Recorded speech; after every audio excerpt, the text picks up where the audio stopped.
Welcome back to the SMT Media Network. We have a video topic here for you today from the association. This one, I don't think I've ever spoken to this or created a video on this channel for this, and that's Kyrie and LeBron James.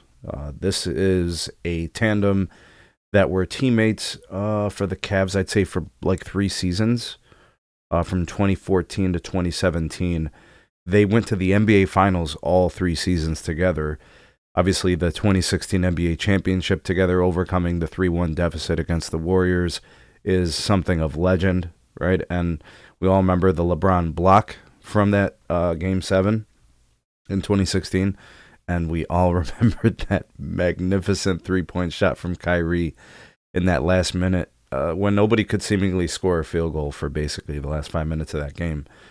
The thing about this tandem, this group, producing the 1 chip in 3 finals appearances, the one being successful, but the one being, prematurely cut short because of a knee injury to Kyrie early in the series. It may have been game 1 or 2, I forget. And then just basically losing in 2017 to a better, Kevin Durant infused Golden State Warrior team. Kyrie's focus, I would say, at that moment in time when he forced his way out of Cleveland and ended up with the Boston Celtics, I mean, clearly the relationship with LeBron was not foundationally strong. Kyrie likely wanted something else for his career at that point in time, but soon learned that winning isn't easy. I think, obviously, in the beginning of his career, there was a lot of losing. The Cavs weren't a very good team. They weren't very competitive. He himself was a fantastic player, undeniable. But it takes so much more to find success as a team. And Kyrie is that kind of guy. I mean, you're talking about a guy who, obviously has skill and talent through the wazoo, but just team success is hard. It's hard to capture. The typical NBA player has a different set of expectations for themselves than those that become the most successful ones, right? And I think that experience, he later admitted that he was wrong in how he handled the situation at the end of Cleveland and going into Boston. He basically admitted that he prematurely cut the run short that he could have had with LeBron and the Cavs in that era. But what Kyrie and LeBron did in that 2016 finals was absolutely tremendous and special, and I think they'll always have that as part of their legacy. Kyrie has admitted that he messed it up. He has admitted he was immature. I'm sure he has, on whatever occasion, spoken to LeBron and offered the apologies and all those kind of things. But this is just part of careers. Kyrie probably has regrets. It makes a lot of sense. Chips are very elusive. It's not normal to compete and win for a championship every season. That's something that I think every NBA great will admit. Like, LeBron's not in the NBA Finals every year. Never has been. It's unrealistic. Kyrie obviously learned that lesson as well. But I think what needs to be also mentioned is playing with LeBron is not easy. It's a noisy experience. It's messy. It can get ugly. It's difficult. It can wear on you. Obviously, Bron teammates are typically trade bait all day, every day, in order to serve LeBron's, roster agendas or whatever people say about the GM or whatever. It's all just narrative. But I mean, people are saying that that Kyrie was jealous of LeBron, that he didn't want to help LeBron win. Like, what the hell are you people talking about? That would be cutting your nose to spite your face. Not to say that doesn't happen, but I don't think that's just what this is about. Kyrie not wanting to win, not build his legacy just because he didn't want LeBron to win. I don't know.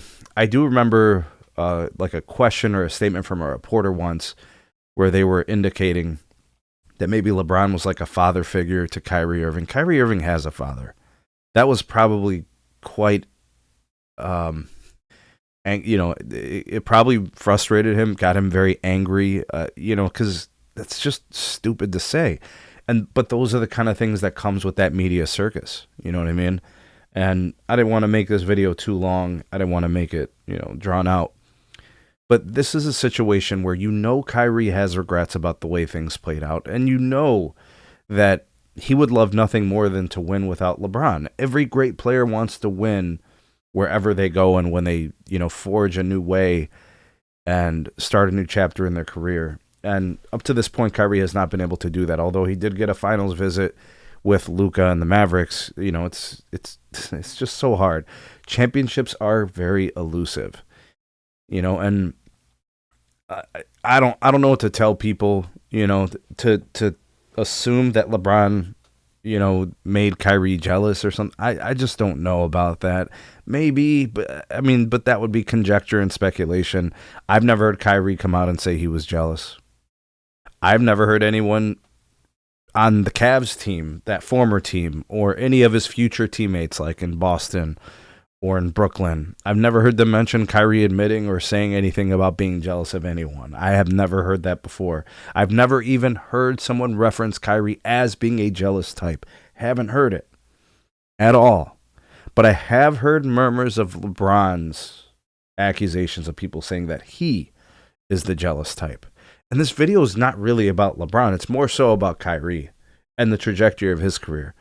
So to wrap this up and in conclusion, the way Kyrie handled himself at these points of his career is on him.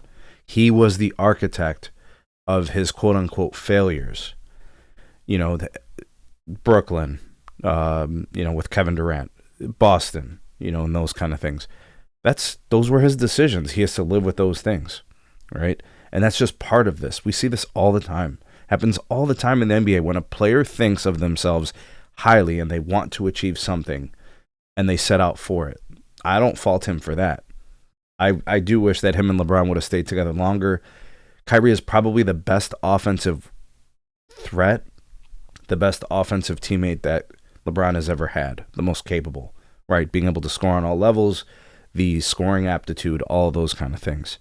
I put him up there.